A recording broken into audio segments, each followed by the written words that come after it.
So, greetings and salutations from the Illumination. I'm Kelly. I'm Richard. We're a couple from the north of England.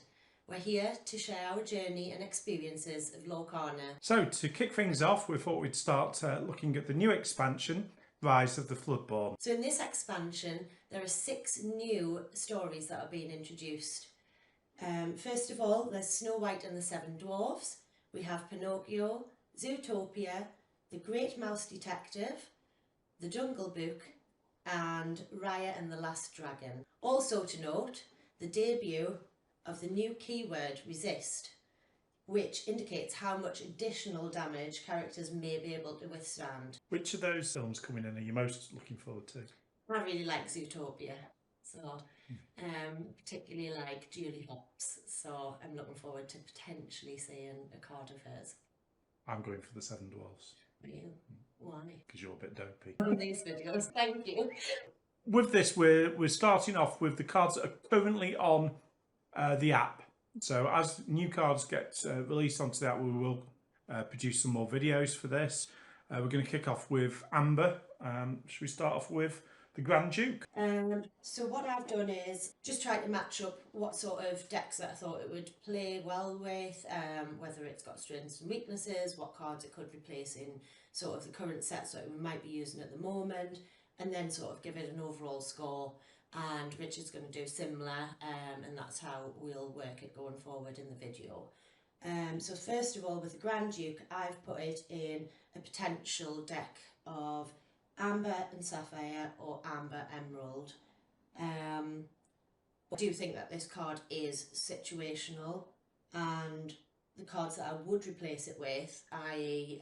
Simba Bodyguard for instance, I do think that they have more overall effect.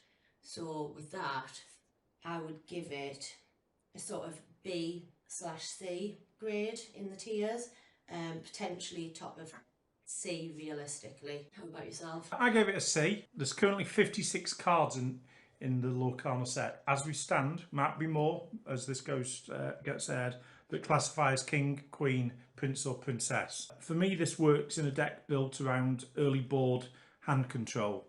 The likes of the new 1-drop Flynn Rider, for example, it's a 1/3. With a couple of these on board, you know, a 1-drop 3/3 is pretty powerful. But as you said, on turn 2 in Amber, you're wanting to be playing Simba, Protector or a Lantern rather than this, I would say. So that's why I gave it a C. So next up, we've got Mickey Mouse. What are your thoughts on Mickey? So I have, that he immediately leaps out to me to play in Steel. That it would work well with Bodyguard in play, but doesn't necessarily need one because of the chunkiness. It could work hand in hand with Stitch Rockstar, in my opinion, with a great login too. So out of the tier system, I would probably give them an A. I'd slightly disagree on the A star. I've got it down as a B. The reason being for it, you mentioned Rockstar Stitch. I just think that with it also being a 6-drop, that you're sort of fighting for that space. You're playing generally Amber with Steel for that sort of combo. So you've also got Big Tink in the mix as well. Yeah. You're probably going to be, well, you're potentially going to be playing Cinderella. So there's quite a lot of big heavy cards. The Surface Stitches in the mix. Yeah. So it could be used to bring out a big bad itself and keep the ink pool smaller, so you could max out on your ink at about 6 or 7 after playing this, or you could just be dropping a free aggro every turn with it. I think it's good, but I gave it a B. So the next one that we have is Rapunzel, Gifted Artist. I think there's got great potential interaction with this, with cards like Jasmine from Sapphire. May actually get Hakuna Matata played rather than just being inked. And even Dinglehopper might see play with this one. Issues is it's got no strength. It's similar to the current Rapunzel as well, which wise players will possibly have an ability that they can play around it. It's conditional card draw, unlike Amethyst, which is always sort of just guaranteed card draw. But I think it's excellent. I've rated it an A. Oh, okay. So I have said that I would play it in Amber Steel. I've obviously it says shift for 3, but I'm not sure why I would do that. Would you not shift it onto the other Rapunzel? Because like once its ability's spent, it's sort of done. I get that, but at the same time, she could be another body in play. Yeah, true. So that's why I wasn't completely convinced of how good this card is, to be honest. So I'm actually saying it's a low B. Right. Well, the Rapunzel in the current set, if it follows that, the Amber one, Yeah, it's going to get a lot of play. Yeah, and I'm going to be eating my words. On the shifts, we've got the Queen. And I think this is quite an interesting one because we've got the Queen with a shift at present, but aside from the 5-cost one in Amethyst, we don't have anything to shift it onto. So it's got a really, really low shift cost of 2. If another Queen does appear in Amber, it looks an absolute bargain, and that may then affect our tier rating going on. I've given it a B at the moment, as we've seen with Maximus that's in Amber at the moment, that's seen a fair bit of play in some Amber decks. That surprise strength reduction can be massive on the likes of a Maui or a Rafiki to then trigger a Rapunzel draw. She's also a villain, which the Hades card from the chapter 1, which just doesn't see play because it requires villains to play, and it's an 8-dropper. Might actually get Hades seeing some playing if there's a few more villains like her. So my initial thought straight away was there must be another Queen with a lower cost. I'm not 100% sure how I want this to go at the moment, but I would be inclined to see what the lower cost Queen does first.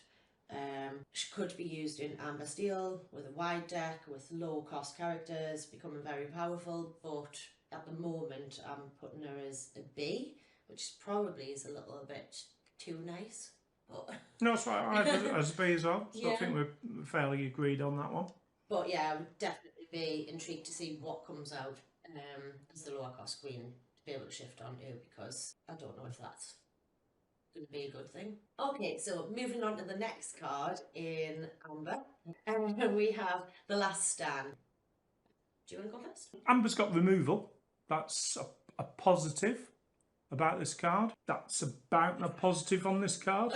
It can be used in conjunction with, smaller cards to take out a big threat. Amber sometimes will struggle with something like an Ursula hitting the board, so you can just ping into it a really weak threat and take it out.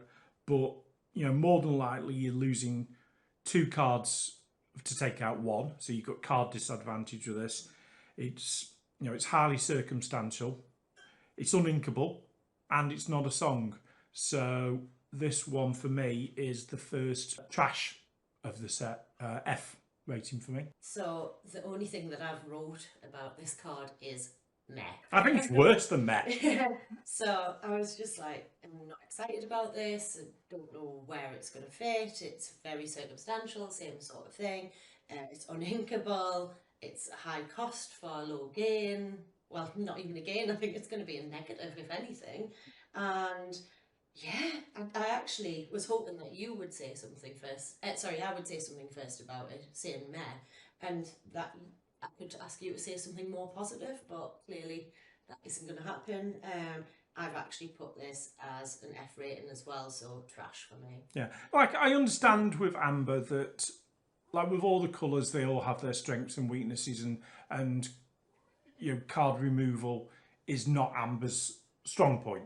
It's really good on a lot of things. So when it does get removal, it's going to be circumstantial and it's going to be probably quite poor. But if you want to be playing some removal, that's what you got to go with. I think there could have been something a little bit more for the Amber deck with regards to removal. Yeah. Okay, so the next card up is 0 to Hero. So I've put uninkable. Is this a problem? Yeah, so I think it would depend on how many uninkables you've already got in your deck for starters, before I would even decide whether it needed to be included. It could be handy later on in the game, but it is situational, and the fact that it could be sung, but at the same time, uninkable, quite sure. I've put it as a C. Why do you think it'd be good later in the game? For me, later in the game, it's a dead card. Yeah, because I certainly wouldn't be putting it in so early on. Yeah, I don't know why. See, for me, with this card, it's clearly like a combo piece to get something big out as soon as possible. So you want to be dropping, a 1-drop on first turn, a 2-drop on turn 2, and then 3 drops on turn 3. Use the 2-drop with then 5 characters out, and you're playing something pretty chunky at that point. I get where you're coming from. It's just for me, it's situational. It depends how you're going to put your cards out. I suppose with amber steel, then you may be going for sort of like the lower values and then jumping up. But I was thinking more so if you put out a 1 cost, 2 cost, 3 cost, where is it fitting in, and are you potentially wanting to use your, say, 2 cost character to be doing something else? I don't think it's going to fit in every amber deck. Yeah. And my worry is, like with first chapter, we had Just in Time as a card, and that when the set first came out, I thought it looked really powerful, but it's sort of petered out in usage. I don't see it appearing in many decks, and it's because really, it's as the game goes on, if you draw that, it's a dead card, and I think this sort of has that worry as well that it could pull off some amazing early drops of a surface stitch or something like that, which then will replace itself.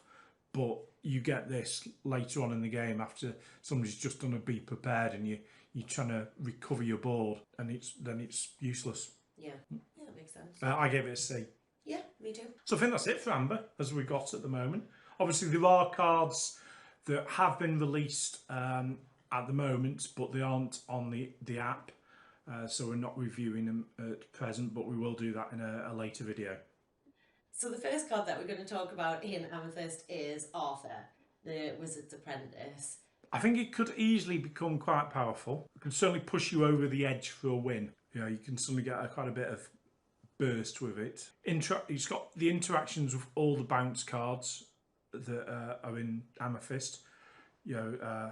Clearly he's called the Wizard's Apprentice, and he works exceptionally well by the look of it with Merlin, who he's the apprentice to. Issues are his stats aren't exactly great, and he is uninkable. He's also in that sort of free slot for Amethyst, so he's duking it out with the likes of Maleficent, who's probably one of the best cards in Amethyst, especially in that 3-drop slot, and Rafiki. So he's got competition for that position there. I'd put him down as a B though. I think he would he's definitely going to see play. So I've got him potentially in an Amethyst Emerald deck. Obviously he is uninkable, but I think he would work well with all of the new bounce characters, including Merlin. Well, it's in that deck as we go. Yeah. Yeah. I think he's actually stronger than I initially thought when I first seen him revealed. Obviously, I was straight away, for some reason, I'm put off by uninkables, and I don't like very many in my deck, so it was a lot to be considering. But actually, I've put him higher than you have. I've got him as a low A or potentially a high B. Well, you've been traditionally a Ruby Amethyst player though, haven't you? So could you see this fitting in the decks you've played so far? Potentially. I think it's definitely more suited to the Ruby Emerald. The Amethyst Emerald rather than Ruby Amethyst, but there's potential there.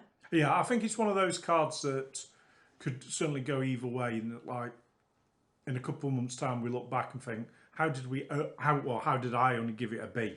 It could easily see a lot of traction and prove to be an absolute star, absolutely bomb. Yeah, I totally agree. I think it does have the ability there to pair up with certain things and to match into certain decks. But again, going back to what you were saying about card draw and things, is Maleficent better? Potentially. Is Rafiki better for the rush straight on? Potentially. Depends what you're going to be playing against as well and what other cards are introduced. Yeah, that's the thing, that like we're still second guessing with a lot of cards in this set. We're previewing when at the moment we've got about a third of the card set revealed. There's a lot of the Amethyst already revealed, so it's probably one of the two colours that I've seen the most previews at the moment. So we've got a good understanding of what the sort of those colours are about. Whilst you look at Amber, you look at Ruby and Sapphire, and there's not many cards out. You don't sort of get a feel of it's going. Yeah, what's going on with those colours in this set. Whilst Amethyst, there's certainly an understanding really of what it's doing. There's a lot of like the Merlin and the Madam Mim that we're going to be showing in a second, that you can definitely see a flavour running through them. You've got to think back to the first set. I was playing predominantly Ruby Amethyst. I was literally the first time that I've ever played a trading card game, and I seen a massive change. So it was one of the most popular sets going, and just the way that people played it was completely different towards the end of set one in comparison to when it first came out. Yeah, it evolved quite a lot that day. Massively. But it sort of went full circle as well. Like you sort of saw cards come out of favour and come back into favour as it went along. Yeah. So the next card that we're going to talk about is Elsa Gloves Off. I'm not seeing much use for this card, even with the powerful attack whilst challenged, and that's all I've wrote. I've put her as LOC. Yeah, I think she'll be, where I see her strengths is probably in like sort of sealed deck competitions. I don't think she'll see a huge amount of like competitive play in constructed deck formats. Though she can take out 6 willpower characters, so she's not shabby. I think she's sort of a bit better than a vanilla card, but not much better. And then you've got to sort of take into account how much stronger them vanilla cards might be, or how much more lore they may gain without the extra challenger ability. Yeah, the only thing I could possibly see with her is that for decks that still run the baby Elsa, the one that exerts her opposing character, you may, and you still want to sort of shift out the big Elsa quickly, you may swap in this one instead of the other baby Elsa.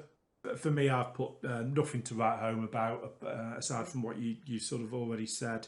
I gave her a C tier just because she's filler. I wouldn't sort of discount, I wouldn't sort of put her in the trash tier, because she's basically a vanilla, but it wouldn't be something I'll be like building a deck about. Yeah, I do see quite a lot of comments about this particular art as well, and whilst I think it's a lovely card, it's not the most impressive art that I've seen. Yeah, I don't want to sort of badmouth any of the artists on it, but it seems the art for me, it seems more about whatever the name of the horse is. Yeah. The horse takes up over half the picture. Yeah, it's not about Elsa, is it? This is the first of a few of the Madam Mims. So we've got Madam Mim Fox, which looks a bit crazy. But I do love the artwork on this one. Because, like, have you noticed in the bottom right hand corner, there's a little tail of another character in there. I can see it. I don't know who it is though. Is it another of the Madam Mims? It's Merlin. The Merlin rabbit. So, It's one of his tails. all right. I've put that I think that she'll fit very well into an Amethyst Emerald deck. And this You're going big on the Amethyst Emerald. Yeah. And I don't know if this is something that potentially might be leaning towards playing. We'll have to think about it. We'll see. I think it, like, obviously, like as I've said, the two sets that have seen the most sort of preview so far. So you are sort of already getting a forming of a deck from it. But yeah, they both look strong colours so far. Yeah. So this is another card, which is going to complement the new bounce deck. Numbers aren't too bad either, so it was quite good stats. The rush is an added bonus for me. Get rid of smaller opponents' characters quite easily there. Yeah, I've given it an A. I didn't go quite as high as an A. I gave it a B. Like everybody will say, it's sort of an alternative to Rafiki. I sort of see that comparison, but I also disagree with that comparison. I don't think it fits in the same deck a Rafiki would be in. You know, this is very much part of the whole package of the Madam Mims and the Merlings. You know, it's got to go in more of a designated bounce deck with probably Emerald, whilst Rafiki is much more of that control package. He was very much like, let's try and get some stuff off the board as soon as possible. Though there was always the worry that you left yourself open to a Rapunzel with a Rafiki. But I did like Rafiki. She's Madam Mims, the fox. She's got great stats and she's inkable. I definitely think she'll see play. The only issue for me is because of her coming to play effect. If there's been a board wipe, you're playing against an Emerald deck with discard. This is where the Madam Mims may struggle a bit because you're relying on other cards for it to work. Fair enough, yeah. So you draw this after the board wipe. After you've got no cards in play, you're top decking, and what you're doing with it, it's just sat there. What's the Rafiki at that point? Bang, and the dirt's gone. So, next one is Madam Mim Purple Dragon. For me, this fits in a Amethyst Sapphire deck. Where it sort of, for me, goes in is, like, during Chapter 1, I played an Amber Sapphire deck that was basically ramping out using Mickey Mouse Detective to get out a Surface Stitch on turn 5. And then with the Surface Stitch, because you've got the 2 Mickeys out, then you could draw another 2 cards and you've got a 4/8 character out on turn 5. This is basically doing the same but using Amethyst instead of the Amber. So you play a Mickey Detective on turn 3, a Mickey Detective on turn 4, and then because you've got the 2 characters out, you've not exerted them because you don't want to risk them being rushed or anything like that. You can then drop the Dragon on turn 5. It's got evasive. You're dropping it at turn 5, so if they're doing some like the Dragon firing it, it's not too big a deal because the 2 other cards that you've lost with it are Mickey Mouse's that have been returned back to your hand. You're going to ramp with them again anyway. If they can't deal with it with a Dragon fire at that point or some other way of removing it, which is hard to do with it being evasive as well and 7 willpower, that could very quickly win you the game. You've put at that point on turn 5 that they've got a maximum of 5 turns to stop you winning the game. I think it's great. I don't think it's S tier, but I'm not far off it. Yeah, I've given it an A.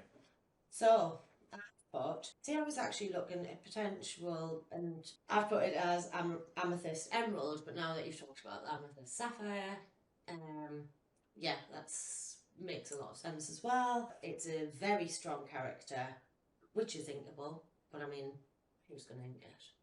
With the bounce deck, I think this could be a card that it's based around.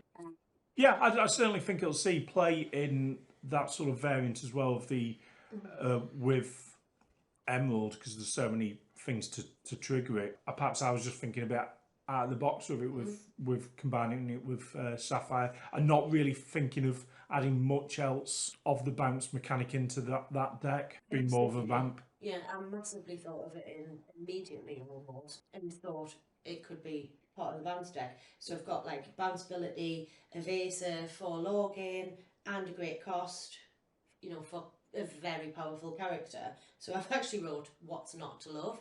I've put this as my S tier. Right. Yeah. Oh, first S tier. Maybe he's jumping the gun, but no. Yeah, no, I was really impressed with the card. The last Madam Mim that we have is Madam Mim Snake. What do you think of this one, Richard? Well, the first thing I wrote on this, which is a bit of a snake pun, Oh, okay. I put eggs in a basket. Right, okay. I think she's good, but sort of if you're playing here on turn 2, then obviously you're bouncing whatever you put down on turn 1 back to your hand. So the stats that you gained from the 1 drop, that you basically sort of bolting them on to her, because she's got amazing stats on turn 2. Yeah. with the 3/3, but you've lost the momentum of the 1 drop as well. So I see both sides. The problem with her is as well, she's still free willpower, so she still dies to that turn one Captain Hook. So that's my issue for. If I'd like to see what one drops you're going to be using with her, because I think that's important. If it's just sort of like Archimedes, then it's not really gaining much from it because it hasn't got it's a vanilla card. It's just sort of you're just sticking it down onto the table, unless it's killed a one drop and then you're healing it, then it's okay. But if you're combining her with something like Simba from Steel, where you can get to recycle a card, that's when I can see it becoming really good. Yeah, it's the using it with her when it comes into play effect. Well, I have very similar to you, so I'm not sure what I would want to return to my hand so early on in the game. But good attack and defence for a 2-drop though. Literally like for like, exactly what we've been talking about there. I would give it a high C. You've dropped it down then. Yeah, because that's the thing as well, is like with it being a 2-drop, you've got to have mulliganed and got the 1-drop. If you don't get the 1-drop, and that's there then as your 2-drop, you're not playing anything on turn 1, you're not playing anything on turn 2, you've lost all momentum at that point. Yeah. So, you are needing to sort of stack your deck with quite a lot of 1-drops for this to be of benefit on turn 2.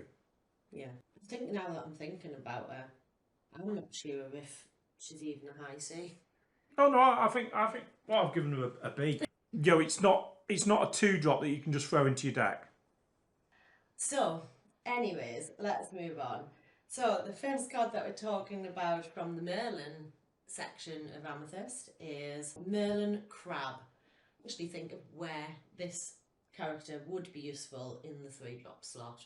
We talked briefly before about other 3-drop characters in Amethyst decks. I haven't actually said which sort of Amethyst combination I would pair this with, well, put this in. But yeah, I can't see anything else that I would want to place it with. That's about all my thoughts on it, really. I've put it as a low C. I've put it as a B. I think it's that sort of, like I said before about the Amber Maximus, is that sort of surprise factor of when it comes into play that it's affecting stats, which when the first chapter came out, that seemed a really sort of weak ability. But as the set went on, I think it sort of gained a bit of attraction to it. And with this one, you've got the surprise factor when it comes into play, but you've also got it when it leaves play as well, which is sort of like you're getting a double bonus of it. Yeah. If that double bonus results in you exchanging 2 of your weaker cards for 2 of their big cards, I think it's job done. I don't think it's that bad. I think it's probably the weakest of the Merlin cards, but I certainly don't think it's a bad card at all. I've given it a B. I think potentially it could be my sort of views on support characters, really. Yeah. And well, in challenger characters, and just it's inkable as well, which is a bonus to it. But it is in that 3 slot that's is a tricky slot position for Amethyst. Yeah, personally, I have quite a few other 3-slot characters, so I'm not quite sure what I would change in and out. So yeah, I'm quite happy with my rating of it anyway. Next card is Merlin Goat. Do you want to tell us your thoughts on this one? Yeah, well, I ummed and ahed on this one. At the last minute, I did drop him down. Oh, okay. I had him as S tier. Wow. I think he is potentially the GOAT. Though obviously I've dropped him down to an A tier now, so perhaps not as much. Perhaps more Ronaldo than a Messi. Controversial. He's got that immediate law game, which is great. Yeah. So many games. I don't know if you've noticed, but you're sort of like, it gets to the end game where you're playing against an opponent and you sat there and you're working out how much law the opponent can get. It's like, right, I need to get rid of this and this off the opponent's side. Yeah. And then I can have another turn. Then I can win on my turn. Cards like Merlin, where you've got that immediate law gain. It's sort of like it's like the Amethyst version of Eye of Hades, or when you're shifting a character and sort of getting that sort of sneaky extra law in. So I think he's great for that. The fact that also he gains it when he goes out of play as well. I think there's potential massive abuse of this card with several cards in the set. The only negative against him is he actually only quests for one. Yeah. You know, you don't actually want him questing. You want him going out into play. You want him coming out of play. That's where his strength is. But yeah. I think I've got him as an 8. I think he's great. The end of the game where you're going, hang on, I need to count how many they're going to gain next turn, law-wise. Even if you just throw them into someone, attack someone, and let them die at the same time, is gaining you 1 law whilst probably is getting rid of one of their characters as well. So I've put him as a low A. I don't think he's, well, you said nearly S tier, or was S tier for a sec. Okay, next up is we have Merlin Rabbit. So I've put another card that would potentially go into the new bounce. So again, Amethyst Emerald. He's uninkable. That's a little bit of a downfall for me, and probably is quite a lot of players as well, where I try not to put very many uninkable cards in my deck, because I have on quite a few occasions come to a point where even when I've got 12 or just above 12 uninkables in my deck, I manage to draw them all together and ultimately end up losing games because of it. So I'm very, very careful with them. So maybe some of my decisions on uninkable cards may be slightly lower than what other people would put as on their tiers. But do you think though, with the bounce deck, there's the potential for you to, during the game, if you are struggling for ink, you could be basically bouncing the inkable cards back to your hand to you, just basically be then using them as ink. So you know, you could go a bit higher on the uninkables because you've got that as an option. Yeah, I think that's definitely something to think about and consider. I've also put slightly low on numbers for a forward drop with his stats and things, but he is good for card draw ability. So I've put him as B tier. Right, so the reason I didn't give the goat the S tier is on my last moment I flipped them and the rabbit has got the S tier for me. What? Okay. Right. Right. I think this is really powerful, this card. You know, as straight away, it's doing a Maleficent as soon as it comes into play. When it leaves play, it's drawing another card. So then at that point, it becomes a friends on the other side. The fact that it's then going to be index where you're abusing this, you know, bounce mechanism. Okay. This is going to be your card draw for the deck. I'm going to be using it instead of friends on the other side. I'd still be using friends on the other side in the deck, but for the first time in Amethyst, Maleficent might not be seeing play, which, you know, it's probably the most staple card in an Amethyst deck in Chapter 1, with friends on the other side, because they sort of go together. But with this, you know, you could be drawing card after card after card. You know, he immediately replaces himself, so you're thinning your deck down when he comes out. The only negatives is that he's uninkable, so you just got to be wary of how many you're putting into the deck. But it's not going to be the same as sort of like that Ruby Amethyst deck that is so prevalent in Chapter 1 that, you know, you can be looking at around sort of 14 plus uninkables in there. The basis of this deck, it's going to be different uninkables. You know, you might not be as heavy on the uninkables in the deck, but this would be certainly one of the uninkables I would be putting in there. Yeah, S tier for me. Okay. So first of Richard's S tiers, and he may have convinced me that I need to be put my tier level. I'm not convinced that it's definitely S tier, but again, I'd like to see it in play. Maybe I will really change my mind about it. I mean, an hour in between that and the goat as to which one I thought was the big one. The one thing I wanted to say though about these Merlins is that you've seen with the Madam Mim that you've got the purple dragon as the sort of the end product of all the Madam Mims. And if anybody that has watched Sword in the Stone, it's this big battle between Madam Mim and Merlin, and they just keep changing characters throughout. And one of the rules that before it was that you couldn't change into a pink dragon, so she gets around it by turning into a purple dragon. And it looks that Madam Mim's going to win as a result of that. But Merlin, at the end of it, he transforms into a virus to take down Madam Mim, that is known as, and I'm going to try and pronounce it now, Maligna Litolopterosaurus. Yes, I butchered that. But we've not seen a Merlin big card to top this off. So, Merlin Shapeshifter. Well, for me with this card, this is the Belle Strange of the set. And I don't know if that's going to be a good thing or a bad thing, because when Chapter 1 was first announced and we got the full card list, we sort of hadn't started playing at that point. I remember looking through the set and I remember thinking that Belle was probably the card of the set, and it didn't turn out to be the best card in the set. You know, it looked super powerful. It looked like, oh, it's going to be questing for 5 a turn, but that didn't really happen. You know, in all the tournaments I've been to, you know, there's ramp decks there. Belle's still part of them, but it's not often that Belle actually gets to quest for 5. I don't think I've ever seen Belle quest for 5. No, generally I've killed Belle before somebody gets to do it.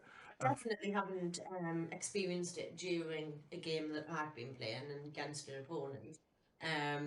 But I don't think I've ever heard of it, even in the tournaments that we've played. Like, you know, when people like converse about how they've been playing and what they've been doing, nothing like that. Yeah, well, I think there's 2 main differences with this one to Belle, is that one, he's got an extra point in willpower, which could be crucial. The second is it's not sort of like you've got to get to the 10 and then it kicks in. Like with this, you know, you could just be questing for 2, a 3 with it. You don't have to go all out with bounce, bounce, bounce, bounce, bounce. Mm-hmm. Oh, look, I'm questing for 7. I don't know if that's going to happen at any point. But, you know, you can just be questing for a 2 or a 3 with it. And that's good. So I've got it as an A. You do have to build the deck around him. You know, it's not I'll just stick him into a deck. It has to be a full bounce deck to be playing it. I'm going for the Amethyst Emerald deck. So I've got, it has a key role in the bounce deck, in my opinion. It's inkable, it's low cost. I am, however, concerned that it will be the character to target, but it doesn't mean that I'm not going to put it in a deck. Yeah. If the opponent doesn't target that, they're going to be targeting something else. Exactly. That's what it's actually. It's one of, and I apologise if you do this. It's one of my bugbears when any card gets sort of previewed at the moment with Rise of the Floodborn, or straight away there's always one person that comments. It's not always the same person. But there's always one person that comments and goes, "That dies to a Dragonfire." It's like, yes, most cards in the game die to a Dragonfire. You don't have to just keep saying that. It's like unless it's got ward, anything is going to be dying to the Dragonfire. We use bounce action card if the defense gets low. That's one of mine. So yeah, it could be attacked. Obviously, there's nothing in sort of Emerald Amethyst that I can think of that has any sort of bodyguard ability at the moment. Is there? You think? In Amethyst, no, I don't think there's anything with bodyguard in there. Yeah. No. So obviously, without that bodyguard ability, need to have a little bit of think of how, if the defense does get low on it, what we're going to do about it. But yeah, that is something that we've not really mentioned upon, is with the bounce mechanic. It can always just be used with characters that have, I've got like 1 willpower left. It's there to basically a clean slate for the character. Start again.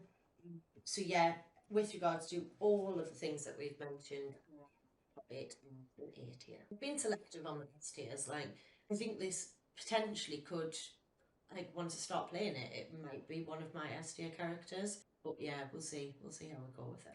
What we on at the moment? 1 each? Yeah, 1 each. We've got Merlin Squirrel. I don't know with this card. Like, stats wise, it dies to a light breeze. A 1 willpower card on turn 2 isn't great. What I like about it though is when you were saying before about all the uninkables and stuff, this helps with your Yeah. uninkables. You can see straight away that like the next turn, that's an uninkable. Probably, I need to be getting more sort of ink into my ink pool next turn. I'll take this one instead. Or it might just like you've got an early answer there to something that's been put out into play. You can see what's coming up. I don't think it's great. I think it's the weakest of the Merlins in that sort of package. So I have given it a C, but I probably still would play if I was playing the whole package. Right, so in mine, I've actually put, I'm not seeing much use for this card at all. So is he better than Yzma? Is he better than Ursula's Cauldron? No. Yzma is, when he quests, isn't it? Yeah. You can look at the top card, and he's a 2/2 and costs 2. Ursula's Cauldron, just think is such a better card. I've actually put him as an F tier. But Urza's Cauldron, like I think that's one of the best items in Amethyst, and something that you've certainly used a lot of in your deck. But that's uninkable, isn't it? It's uninkable, but and I get where you're coming from. But you can use it every turn. Well, this is when it leaves play. And when it comes into play and when it leaves play. Whereas Yzma's every time it quests, and I get that potentially Yzma's probably only going to be questing the once. Just get out Ursula's Cauldron, I've got a chance and do it that way. Yeah, but like on that, like Ursula's Cauldron, I would have probably as an A tier card. I think this is better than Yzma. You've played Yzma in your decks. So I don't think it's that bad. But yeah, if you don't like it at all, then stick with your Yzmas. I think this is better than Yzma. I've put for Pinocchio that it could potentially be fitting into whatever Amethyst deck that you want to run. What a choice! Do you know what? I initially put Amethyst Emerald and Ruby Amethyst. But then I'm like, what I've wrote about them isn't that great. So I was like, yeah, any Amethyst. He's uninkable and he's a 1/1. It needs to be used in conjunction with another card. So I'm just really not sure whether he's needed in the deck at all. Yeah, like he's not leaping out to me. I put it down as C, but a low C at that. His stats are rubbish. His ability is here and there. He's sort of like the other one to sort of think of as a comparison to him is Baby Elsa, who when the set first came out, she was seeing a lot of play. I played her a lot. Yeah, as sort of the Ruby Amethyst deck progressed, she sort of she disappeared out of the deck, didn't she? She really lost traction. Yeah, and people just played the big Elsa, didn't even bother shifting. Where this could be of use is with Aladdin.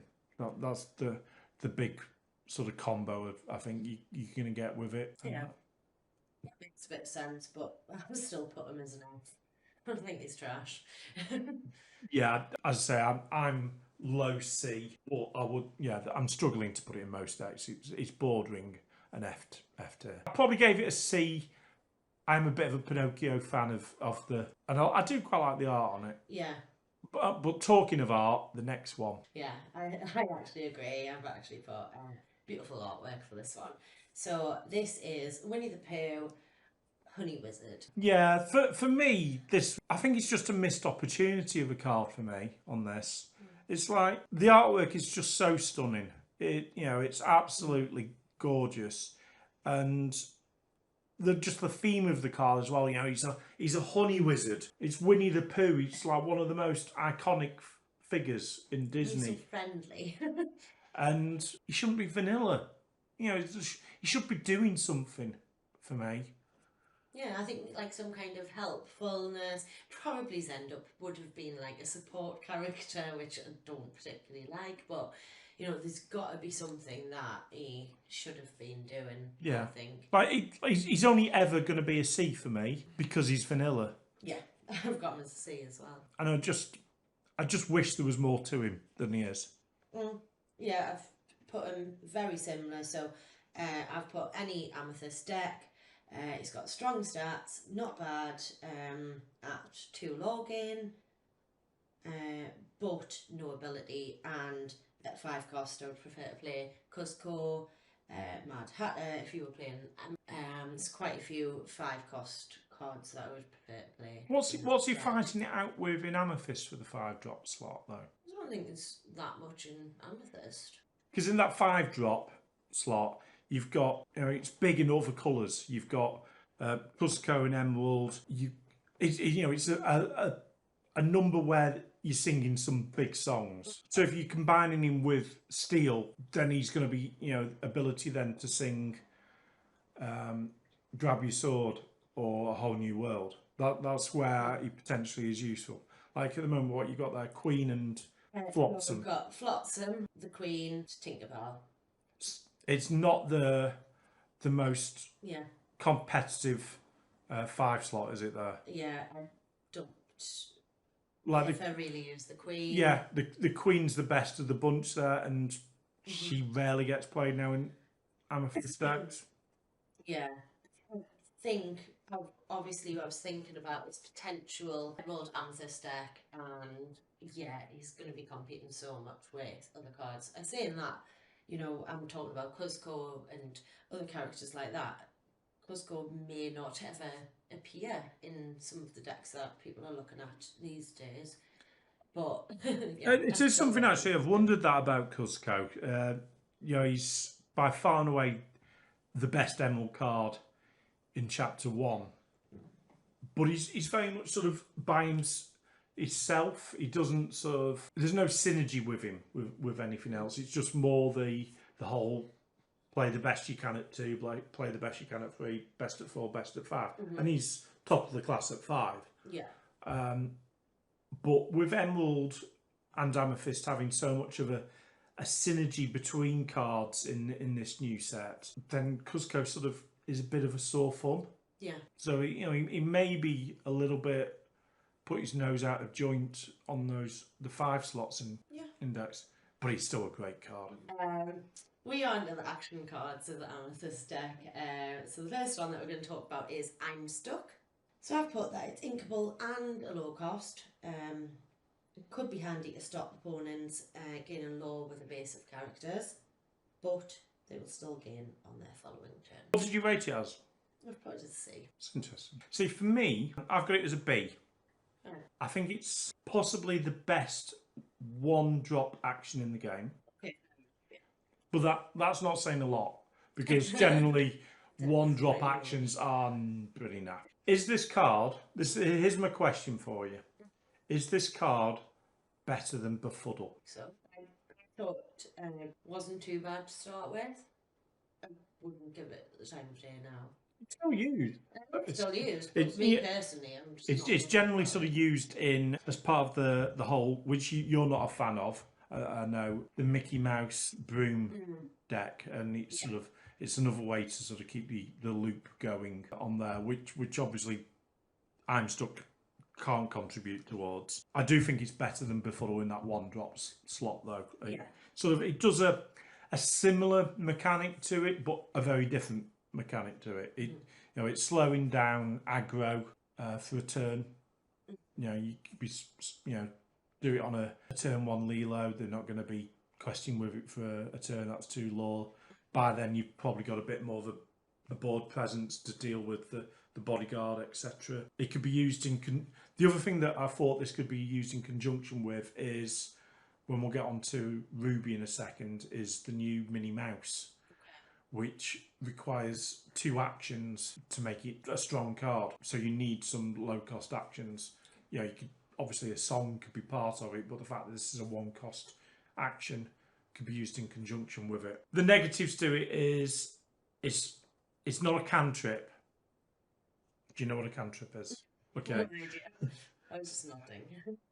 For those that aren't aware with other card games, and this is a term that came from Magic the Gathering originally, a cantrip is generally a low-cost card that when you play it, it replaces itself. So it'll have somewhere on the card where it says draw. It'll say draw a card as part of it. There is some other cards that were in the set that are basically cantrips. I'd have preferred this if this cost 2 and had the cantrip mechanic to it. I think that would have been a better card. But I've given it a B. I think it's better than a befuddle. Okay, so we're going to talk about the Sorcerer's Spellbook. What do you think of this? I don't think it sits in a lot with the other Amethyst cards of this set. I think it's a bit out of the bracket of the other Amethyst cards. Where this sort of sees potential players in the more sort of traditional Ruby Amethyst deck. You know, this is something that breaks that mirror match. The opponent's got no way to deal with it. You know, it's not like you're playing steel and you've got beasts and such to get rid of it. So I think it would work in a traditional Ruby Amethyst deck. There's also the potential for it to be an Amethyst Sapphire deck with all the items that's got, possibly doing something with the aerial. I'd like to see the aerial deck do something in this set. I think because it was the first combo card that came out, and we've not a combo deck yet. You know, we've got the 3 we've got aggro, we've got mid-range, we've got control, but sort of combo is missing. And I know it sort of can often, when combo becomes a powerful deck, it can put people off a card game. I'm thinking sort of Hearthstone about 2 years ago, where combo ran rampant. I think combo still has a place, and so I think this could work in a combo deck as well. Well, I've got that it's gaining 1/0 for 1 ink per turn. It is uninkable, which could be an issue, but again, we were talking about different things that it could be used as well as. Do we need does it really matter about the uninkables with certain decks? But I do feel it's more beneficial than most other items, same sort of thing that we were talking about. I've actually put it as a low A. Right. I had it as a B. The other thing that I thought on it was Amethyst does have a number of different but decent items. You know, you've got Magic Mirror, you've got Ursula's Cauldron, you've got Rabbit's Pocket Watch. You know, you now got this as well. That's 4 decent items to choose between, and obviously you don't tend to be running. You're not running 4 of each of them. You know, usually you're looking at sort of 2 or 3 mirrors maximum. You played against one that had 4 cauldrons, didn't you? I played against one that had 4 cauldrons and 4, a number of mirrors that he had out in play. And that was another mirror match, and it lasted the 50 minutes for 1 game. You still won though. I still won. Yeah. I think the object of his whole deck, because he did come in with a quite chunky deck to start with, is that he wanted me just to run out of cards. But in the last I think it was the 3rd turn of the 5 turns left, I just pipped him at the post and won. Thank you. Okay, so we're going to start on the Emerald cards now. And the first up is Beast Relentless. I would see this playing with some of the decks that you've played before, where you like to do things like Rapunzel, where you are gaining something from that damage. But I don't think at the minute an Amber Emerald deck is going to work with some of the new Emerald cards coming out. I don't think it goes in Amber. For me, this is Amber. It's going in Emerald too. Going in a deck that involves lots of ping damage. You don't want to be killing the opponent's characters when this is on the board. Well, you do, but you want to be killing them very slowly and painfully.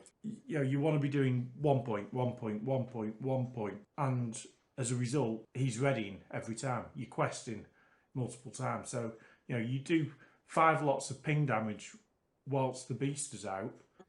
You're questing for 10 with him. He is powerful, I would say. So I've put that he's got good stats and low gain, extremely powerful, used in a combination with lots of small damage dealt with numerous characters. So exactly what Richard just said there. It could be used in conjunction with Shield of Virtue, I've thought. But does he? No, you don't need to, because he readies himself. He readies himself, so that's absolutely fine. But I also said that I'm possibly underthinking this character, but my reservations are that it could be circumstantial. So I have put him, I've actually put him as an A tier. I've got him as A as well. He's exactly what I was saying before about one of these cards that soon as he's the prime example really of the one that soon as he appeared on the forums and on some of the Facebook groups, because he hasn't got as he comes into play effect, then it was just well, he dies to Dragonfire. Yes, he does die to Dragonfire. and he will die to Dragonfire. There's no doubt about that. That when he hits the board, he has to die. Yeah. You know, you can't leave him on the board because he will get, if he's in a deck, the deck's going to be themed around him being the win condition of the deck, and he lasts a turn on the board, he's going to be abused. The other deck I actually wonder with him, and it is still involving using ping damage with him, but he's a 5 cost. 6. 6 cost, even better. Well, not even. He can sing. He can sing a whole new world. You can sing a whole new world with the beast and do a point of damage, and he'll be readied. And then you've got another whole new world in your hand. You play another whole new world. You play then the do it again to get back the whole new world, and you do another point of ping damage. You play another whole new world with a beast. You use the Lady Tremaine and do another point of ping damage. You play another whole new world. There's a potential with this beast card to make a mill deck, which may not be tier as the deck goes, but it could be fun for you. It wouldn't be fun for you. You don't want to be on the end of losing to a mill deck. It's not the Emerald discard, I'd say, is less fun than a mill deck because at least you're going to play some of your cards. But he could be explosive in one turn of going 4 or 5 a whole new worlds one after another, and you've suddenly gone from having 28, 35 cards left in your deck to suddenly have lost the game. Yeah. So he does have to die the turn he comes out. Yeah, I think it's hard to get rid of him, but yeah. Yeah. The other thing with him is that perhaps you do, because he is sort of like this set's version of Ariel, who's it, a collector, that you have to build protection into the deck as well. So using some of Sapphire's both ward and resist mechanic givers like Cogsworth and Aurora to give ward, that you might need, you can't sort of go with Emerald Steel, you might have to go with Emerald Sapphire as the pairing. If you're going down a protective route, or you could just go guns blazing and go for it. Yeah. See what the opponent's got. Yeah. The next in the Emerald set is Belle, the Hidden Archer. That was a jaw dropper, I think, when this card first came out, because it was sort of like, what? Whoa! I don't think she's as amazing as we first thought, because she's got to be challenged. Well, you've got to challenge her. Yeah. Which, who in their right mind is going to challenge her? So you've got to have the decks set up to do that. You've got to have the action, the beast one, or playing stuff like John Silver to also activate her. So you've got to build the deck around it. There's got to be other cards to make it work. But at some point you do have to challenge her, because she's questing for 3 every turn if you don't. Exactly. Yeah, I've wrote, not sure why anyone would shift her onto Belle Inventive Engineer. There has been a new Bell drop today. Okay, fair enough. So I'll just claim ignorance of that. Not sure why they would shift her onto her. Or Belle Strange but Special, as both these are decent cards in their own right. Maybe one Strange but Special has enough ink into the inkwell. That's one of my thoughts, but I would say enough. Extremely powerful against any card drawn decks, particularly forcing opponents to play all of their cards before challenging. Downfalls are uninkable and not the best strength and willpower, but overall just a really solid card that, again, people need to get rid of. So if you've got things like, if we put out Belle and then put out Beast, for instance. Don't know if they completely combo together, but similar sort of ilks. Yeah, which one our opponent's going to try and get rid of? Yeah, What's going to happen? Yeah, they're both must kills in most circumstances. Like Bell against certain decks could be an absolute kicker. Against other decks, though, it's sort of, you think it's powerful, and there's definitely this whole theme. There's like a secondary theme to Emerald. You've got the whole bounce thing going on with Amethyst, but then there's this other thing with Emerald of discard, which is a horrible mechanic for the opponent. But against certain opponents, it's not going to be that big a deal. If you're playing against an aggro deck that's already dropped 3 or 4 creatures down and is already pushing for victory, it doesn't matter that you've lost your hand, your top deck, and you're playing your whatever appears and pushing for the win. The other thing I wanted to mention on this is, like we said before about the 5-drop slot in Amethyst for Winnie the Pooh, where the 5-drop slot in Amethyst is pants. The 5-drop slot in Emerald, you've got Cusco and Mad Hatter. That's heavy competition. And Cusco's uninkable. This one's uninkable. The new Bell that's been released today that this is going to shift onto is uninkable. There may be a problem with putting all the pieces into an Emerald deck. You're going to have to choose and pick which ones you want. So she didn't make S tier for me. Yeah, she didn't for me.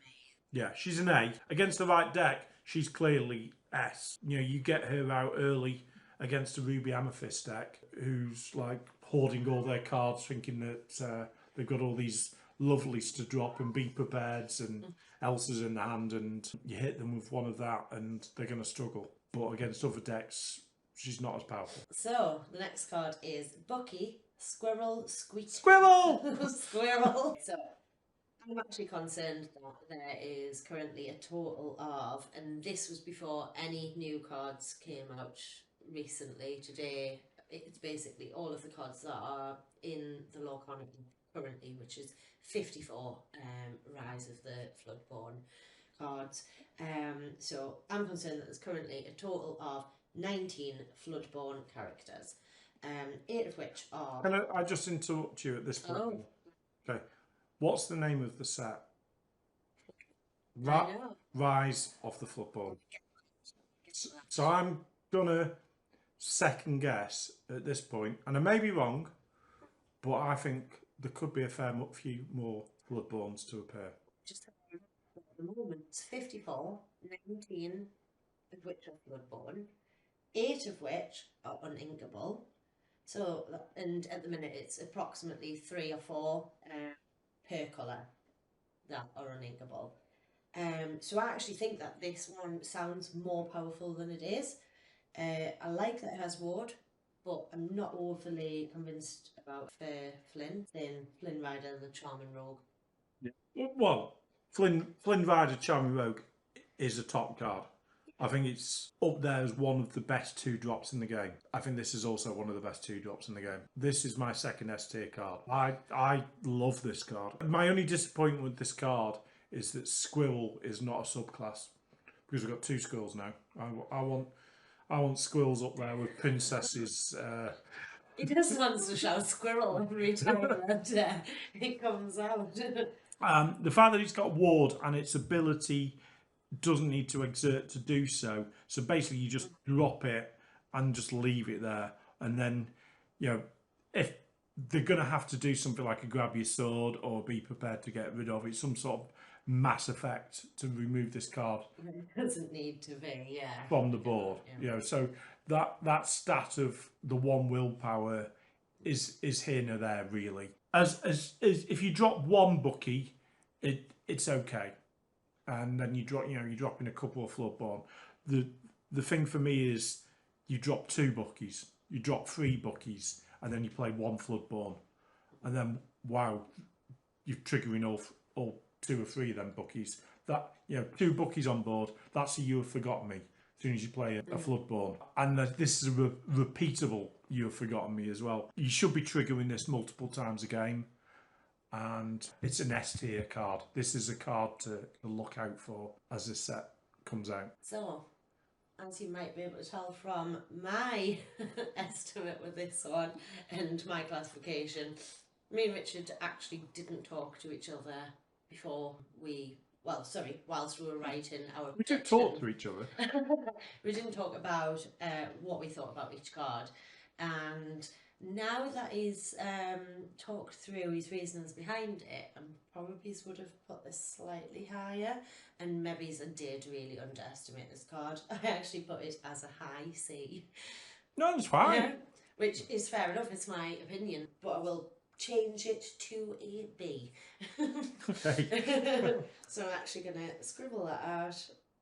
B. Scribble it out. I'll scribble. Oh, Daisy Duck, the secret agent. Great ability. Decent lore gain. Like, it's not Hans lore gain, but in comparison with other Emerald, it's going up with the curve. It's inkable. Not the best stats, certainly. And with it being in, what does it say on the card again? So whenever it quests, yeah, so it's only probably going to proc once before it dies. But in doing so, it's sort of, there's no loss of card advantage. Well, you potentially got a 2-for-1 card advantage there. You gain the lore, they've run something into it to kill it, and they've lost a card from the hand as well at the same point. Yeah. So I think this is a very good card. It's one of them that is outside of the bounce mechanic with it, so it's one that could have been in a different set, but it just fits in a lot of decks. So I've given it an A. Okay. So yeah, similar sort of idea behind it. I've got that. It'll fit into a lot of Emerald decks. The main card I would compare it with is Tinkerbell Most Helpful. Yeah, same stats, yeah. Yeah, so I actually prefer Daisy because of the fact that the opponent discards a card every time Daisy quests. I know that when you were talking about it there, it could be a case that she's gone straight away. More than likely it's going to be a case straight away, but you also have the fact that the stats aren't too bad for a 4-drop, and we've got that little edge on the top of Tinkerbell Most Helpful. So I've got her as a B. The next card that we're going to talk about is Flynn Rider, Confident Vagabond. It's a continuation of, because in the first set we had one for every colour, but there was only 2 1/3 drops in the first set. So this is sort of a continuation of that. As in with the first set, there were certain colours where, like the 2/2 was better, even though it's the same stats, same cost. There were certain colours where the 2/2 was better. This works the same with a 1/3. So Flynn Rider for me is 3 1-drop in the game. Because with Emerald, you're wanting to play him, you're wanting to be questing early with them, and you want that curve, and this is perfect for that curve. It fits that 1-drop for Emerald absolutely spot on. The other plus as well for this, firstly, the artwork is stunning, and there's little Easter eggs in it. Artwork hints that there's going to be a Floodborn Flynn Rider at some point, which, if that's the case, elevates this even further, because then hopefully that's going to have shift, which you can then play this onto.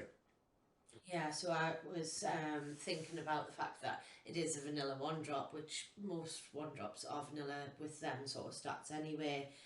It's sort of got the standard, I was going to say attack and defence, but I'm not. I'm going to talk about strength and willpower. It's got that sort of standard, exactly what Richard was saying, like some of them are 1/3, some of them are 2/2s. But this is the first 1/3 that is appearing in Emerald, so you've got the option of Duke of Wesselton or Duke of Weaselton, depending on whether you like the Duke of Wesselton or not. You can say it either way. So he's the 2/2 vanilla version. So you've got the option of going you sort of straight across the board 2/2, or you've got the 1/3 with Flynn. And again, it just depends sort of how you want to be, whether you want a better sort of willpower with your defence, or if you want that strength and attack to sort of go for it with against other characters, and depending on how you're going to build your deck. Also, yeah, I've put like as personal preference with that. And a lot of decks actually still have a lot of vanilla in it anyway. Yeah, because It's to build your deck, to boost it out. You're not necessarily gonna have, and especially towards yeah. the lower end in like the 1 and 2 drops, there's a bit more sort of vanilla in there. You know, we're now, once this full set comes out, we're at 408 cards. There's still going to be vanilla appearing in there to fill some of the slots. Vanilla wise, as a general rule, I give them all a C tier because they are just sort of filler vanilla. I give this one actually a B though. Well, I'm gonna say again, it's a filler, but yeah, it does have that potential. And I'm just trying to think if there's any like sort of combinations that it could work quite well with. Yeah, potentially it could come back into play with different like the bounce effects. I know that it is a very small.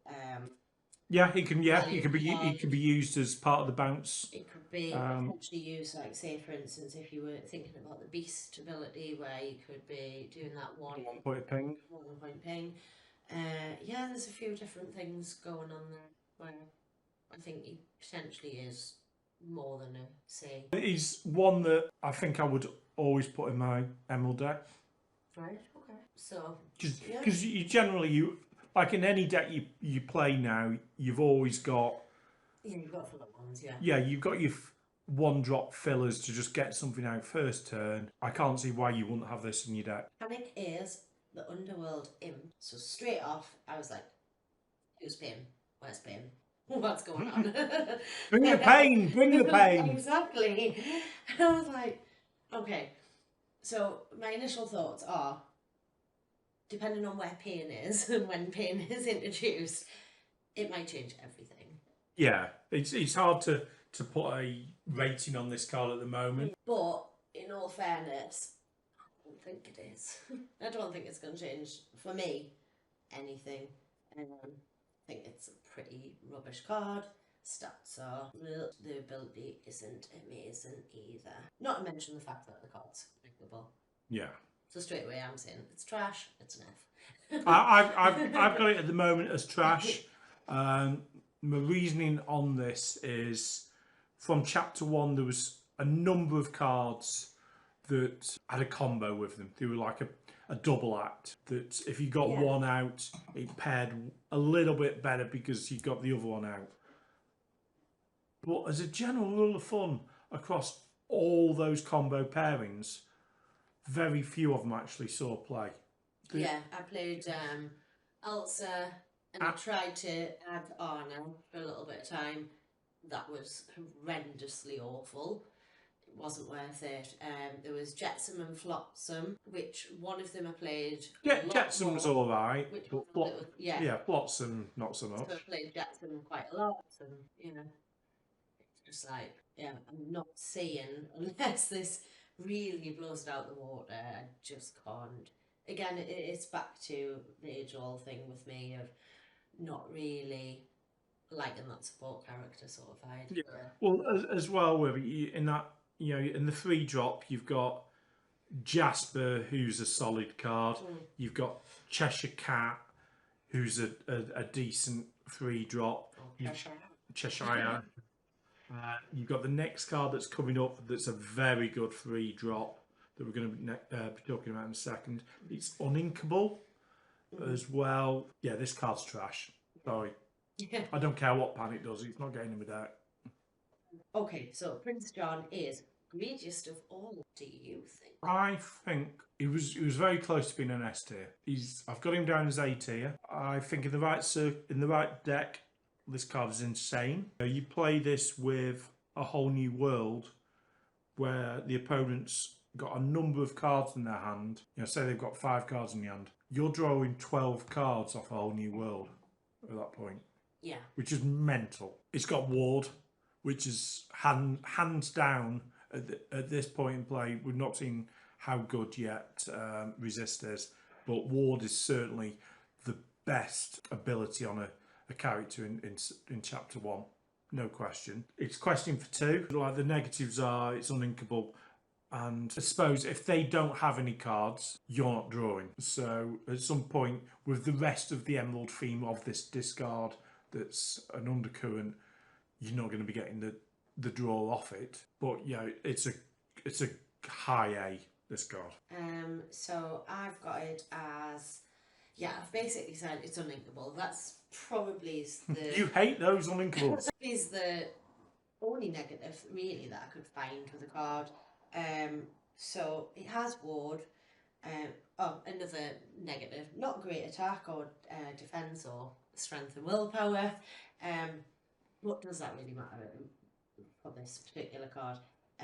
But if it's left unexerted, it could cause a massive. Yeah, I think it's similar to what I was saying sort of before with the Bucky, is that you play it, you just leave it for a while because it's got the ward. It's going to take something special from them to do to get rid of it. Yeah, so I've got like left unexerted could cause a massive problem for the opponent when it's combined with any of the Emerald discard abilities on the other characters. Yeah. It really just speaks for itself with regards to that. I did put it as a B. I think towards the end, all of these sort of cards that I was deciding on trying to rate, I think I probably got a little bit more restrictions about it, yeah. Because yeah, I think to start with, we were pretty much on an even keel, apart from somewhere you were saying like almost S tier and I was saying no, absolute trash, you know, where the clear differences lie. With these, we are a little bit more apart, but yeah, I think it's probably that I'm being a bit more cynical. We'll see. Yeah, there is problems with it because it is in that free slot again with a few other cards to choose between. It is uninkable, but you know, there's so many sort of. You play this with Amber, you play You Have Forgotten Me. You know, the card advantage off that is insane. That, you know, they're losing 2, you're gaining 2. You know, a 4-card swing off, as I say before, you play it with Steel, A Whole New World. Wow. So it does open up huge card draw for a colour that before this set only had Mad Hatter as card draw. You know, that was the big weakness really of Emerald, was it played its hand, and if you dealt with that hand, it was done. It couldn't sort of keep that momentum going. A card like Prince John, now sort of like I've suddenly drawn how many cards as a result of it, and keeps that momentum just pushing. So I think it's a really top card. Do you want it? Well, you need to do the face.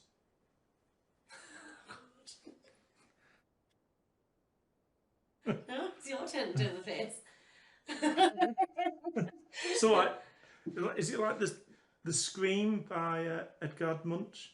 Yeah. Was that what I looked like? Yeah. Wow, that's really nice. Yeah. Thank you. Bibbidi Bobbidi Boo, or Bibbidi Bobbidi Broken, as when I first saw this card. Immediately as this card came out, there had to be a quick rulings clarification by the judges at Lorcana, because it says on the card you can play another card, and they had to do come out with the ruling that once a card is returned back to the hand, then it loses it being that card at the time, because you can't really tell, like if they had 2 of those cards in hand, you're gonna have to call a judge over every time that somebody ever plays this card. Okay. Otherwise, to sort of make sure that they'd have to. So you return a card to your hand, you can play that card again with Bibbidi Bobbidi Boo.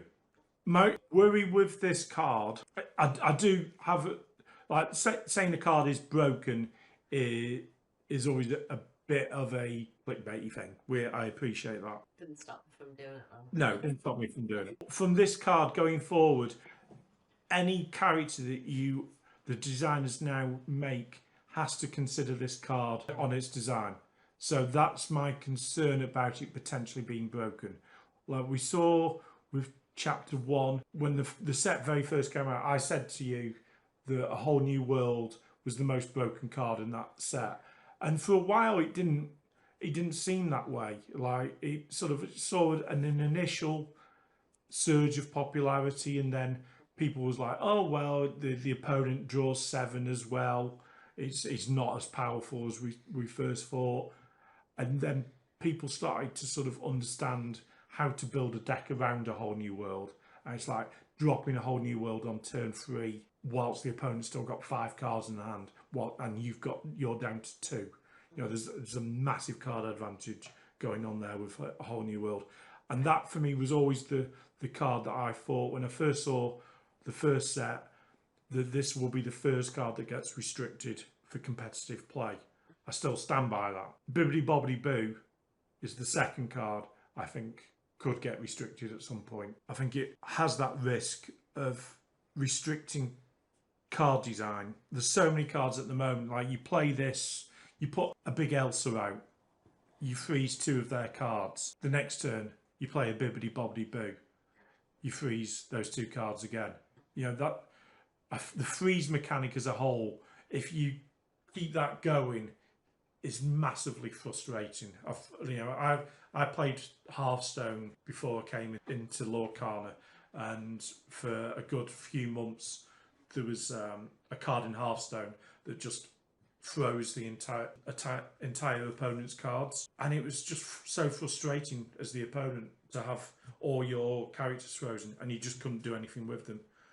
And so to do that in this game, just keep doing it turn after turn after turn, is going to be frustrating. Yeah. And that's just with Elsa. You know, you can Surfer Stitch, bouncing a Surfer Stitch back to your hand and replaying it immediately.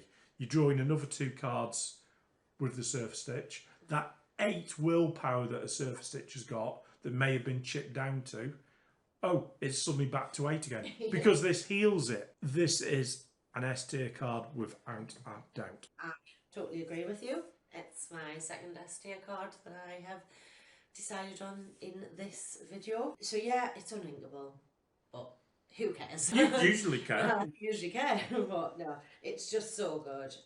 The ability to take a card out of play and then play it again straight away, triggering it again when it's played. It's just really strong. It can be sung. There's just so many benefits to it. Yeah, I think Richard's really touched on all of the points that I would have made about it. I just think that it's a great card. Yeah. And I agree. I very much think that it will be a broken card. Yeah, it's a card in 1-2 months' time. You see this being dropped in a tournament, and you're loathing this card. No, it's going to be meta defining, in my opinion. Yeah. So let's talk about the next card. It feels like a more of a lull now, which is a bit bad, isn't it? But let's keep going. I'm still excited about like every single card that's coming out, whether what we're calling trash or whether we're calling them like S tier. It's still really exciting to see a lot of them, and then to potentially be proven wrong about all of these cards a bit later on down the line. So I don't see Bibbidi Bobbidi Boo being anything less than what we class it as now, but you never know with some of the other ones that might be moving up. That one could completely surprise us at some point and just go down.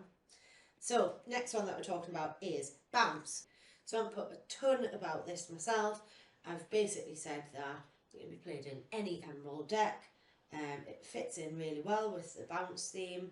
This could work well, this could work well, especially if bouncing a decent character that the opponent has. It's uninkable again, so not so sure. Yeah, it's not too bad in it. It's 2 cost. Probably haven't thought of all of the dynamics that it could be used in and all of the different sort of decks that it's going to work well with. But yeah, at the minute I've got it as a C. Yeah, I've got it as a C as well. And when it first came out, I was quite excited by it, but I've sort of, my thoughts on it have sort of worsened over time on it. It's like you're trading a small card for a big one. You can utilise obviously come into play effects or the Merlin package with it, but it's uninkable. The thing especially I'm not a fan of is it's not a song, so it's not as good as Mother Knows Best for me, which is it costs one more and you're only sort of returning the opponent's card, but it is a song. Which with Mother Knows Best, you're not sort of interrupting your tempo of an Emerald deck, whilst with this you are interrupting your tempo, and even worse than interrupting your tempo. By returning one of your own cards to your hand, it's sort of like the opposite of tempo. So yeah, it's a C for me at the moment. There may be some cool little combos with it, but I don't think they're good enough. Yeah, okay. Next card is Hypnotise. Through me, it's such a pretty card. I think the foil of this is going to look cool. Yeah, that'll look crazy. I'm hoping though that they follow this up with a Trust in Me song. Yeah, I really like that song as well. So for me personally with this one, it's not a song. However, it's inkable. You're doing the sort of, what do you class it as, the 2-for-1? Yes, it does have card It advantage has to the it. card I needed to say.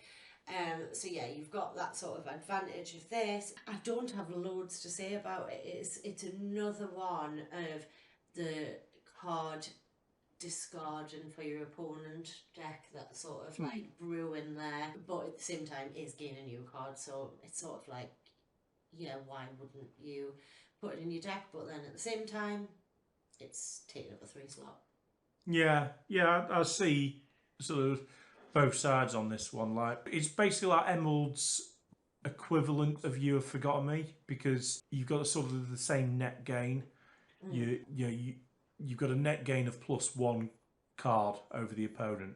But while I still prefer, I think You Have Forgotten Me overall, because with that the opponent's losing 2, and I think it's better for the opponent to lose 2 than them to lose 1 and you gain 1 in an early game, because at that point you could just massively screw over their ink pool. Yeah. You know, they're having to make that decision then every single turn going forward. Is this card that I've just drawn, do I want to play it, but I've not got enough ink to play it, so I'm going to have to put it into my ink pool. That's an entire turn gone. Yeah. Whereas, like with this one, do you necessarily need to draw another card? Probably not. Do they need? Well, yeah. You do as well, because it's Emerald, and Emerald haven't had card draws as in comparison. Yeah. Yeah, but like you think with that as well, you play a Prince John, and then you play a Hypnotise. They're losing 1, you're gaining 2. So yeah, it's more so where does this fit and what is the deck for it to go with. And it's another 3 cost for Emerald. It's like, did they only produce 3 drops? So yeah, I thought about this and I would say it's a BC. I'm not entirely convinced either way as of yet. I went B, yeah. But again, it's fighting with so many other cards in that 3-drop slot. Yeah, okay. And I believe this is the last. Is it? This card is Improvise. So, what do you think of this? Ability-wise, it's just here nor there. Target character gets +1 strength is wow. Yeah. But before, when I was saying about this mechanism of cantrips, this is a cantrip. What this does is, for the cost of 1 ink, it turns your 60 card deck into a 56 card deck. So if you're wanting, the odds of seeing certain cards to appear, this will improve those odds. So if you can't think of a card to put into your deck, it's always a card that you could put into your deck. Yeah. If you're at 56 cards and you think, my deck's done, I don't know what else to put into this deck, stick 4 improvises in, because then you've got a 56 card deck still. But the ability wise is just, it could say target character gains rhubarb till the end of the turn. It doesn't matter that much. Yeah, really not that bothered about the fact that the character gets, a chosen character gets +1 support this turn. it doesn't really matter for me, but the fact that it's a one cost inkable card, Yeah, which, being inkable as well yeah, is a big thing. which has the ability to draw a card, I think, more than anything. But again, it's not a massive showstopper. It might just help certain things that are going on. So yeah, potentially high C for me. We'd go for. I went to B. I was Right. kind to it, but I think that's just for me coming from a background that's played other card games and sort of appreciates thinning your deck with cantrips. It can be a powerful mechanic. Yeah, we're not yet to see decent cantrips in this game until sort of this one came about. So yet to see how useful they are in this, but I think it will be. And the last thing I've not mentioned on this one is it combos also very well with a card we've not mentioned yet, which is in the Ruby set, which is the Minnie Mouse Diver that requires 2 actions Right. to get a boost. So with it only costing 1, it's a cheap one to use towards that. If you've made it this far, thank you very much for joining us on our very, very first video. Hopefully next time we won't be as wooden. Sorry. Hope you've enjoyed it though. Yeah, and look forward to seeing you again. And click and subscribe, because that's what they always say. Thank you. Thanks, bye. Thank you.